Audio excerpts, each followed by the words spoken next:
एक राजा और 7 रानियों की रहस्यमयी कहानी। बहुत समय पहले की बात है।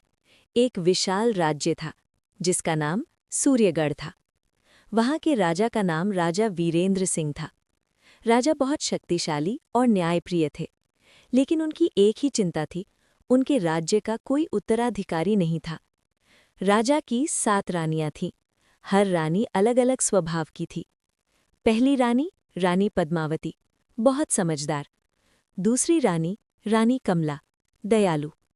तीसरी रानी रानी रूपा, बहुत सुंदर। चौथी रानी रानी चंद्रिका, चालाक। पांचवी रानी रानी लता, ईर्ष्यालु। छठी रानी रानी गौरी, धार्मिक।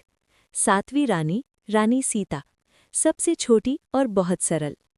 राजा को सबसे ज्यादा प्यार 7वीं रानी सीता से था, क्योंकि वो बहुत ही सच्ची और दयालु थी। एक रहस्यमयी भविष्यवाणी। एक दिन महल में एक साधु आए।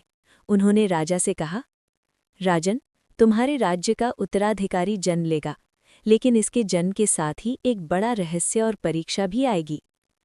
कुछ महीनों बाद खबर आई कि 7वीं रानी सीता गर्भवती है। ये सुनते ही बाकी 6 रानियों के मन में ईर्ष्या की आग जल उठी। उन्हें डर था कि अगर सीता का बेटा राजा बन गया तो उनका महत्व खत्म हो जाएगा। डिमर, रानियों की साजिश। जब रानी सीता ने बच्चे को जन्म दिया तो वो एक बहुत सुंदर राजकुमार था, लेकिन बाकी 6 रानियों ने मिलकर एक भयानक साजिश रची। उन्होंने दाई को लालच देकर कहा कि बच्चे को जंगल में फेंक दिया जाए और राजा से कह दिया जाए कि रानी ने पत्थर को जन्म दिया है। दाई डर गई, लेकिन लालच के कारण उसने वैसा ही किया। जब राजा को बताया गया कि रानी ने पत्थर को जन्म दिया है तो वो बहुत दुखी हुए और गुस्से में आकर रानी सीता को महल से निकाल दिया। जंगल में चमत्कार। उधर दाई ने बच्चे को जंगल में छोड़ दिया, लेकिन उसी समय वहां से एक संत गुजर रहे थे। उन्होंने बच्चे को देखा और समझ गए कि ये कोई साधारण बच्चा नहीं है। संत उसे अपने आश्रम ले गए और उसका नाम रखा अर्जुन। अर्जुन बड़ा होकर बहुत बहादुर, बुद्धिमान और दयालु बन गया। सच्चाई की खोज। जब अर्जुन 18 साल का हुआ तो उसे अपने जन्म का रहस्य जानने की इच्छा हुई।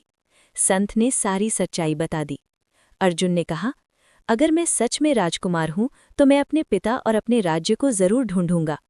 उसी समय सूर्यगढ़ राज्य पर एक भयानक राक्षस ने हमला कर दिया था। अर्जुन महल पहुंचा और अकेले ही राक्षस से लड़ गया। भयंकर युद्ध के बाद अर्जुन ने राक्षस को मार गिराया। पूरा राज्य खुशी से झूम उठा। राजा ने अर्जुन को गले लगाकर कहा, वीर युवक, तुम जो चाहो मांग लो। तभी संत वहां आए और उन्होंने पूरी सच्चाई बता दी। सच्चाई सामने आई। जब राजा को पता चला कि अर्जुन उनका ही बेटा है और रानियों ने साजिश की थी, तो राजा को बहुत पछतावा हुआ। उन्होंने तुरंत रानी सीता को वापस बुलाया। बाकी 6 रानियों को उनके अपराध के लिए महल से निकाल दिया गया। सुखद अंत। राजकुमार अर्जुन को राज्य का युवराज घोषित किया गया। कुछ साल बाद राजा ने अर्जुन को सिंहासन सौंप दिया। राजा अर्जुन ने अपने राज्य को न्याय और दया से चलाया और उसकी कहानी पूरे देश में मशहूर हो गई। कहानी की सीख।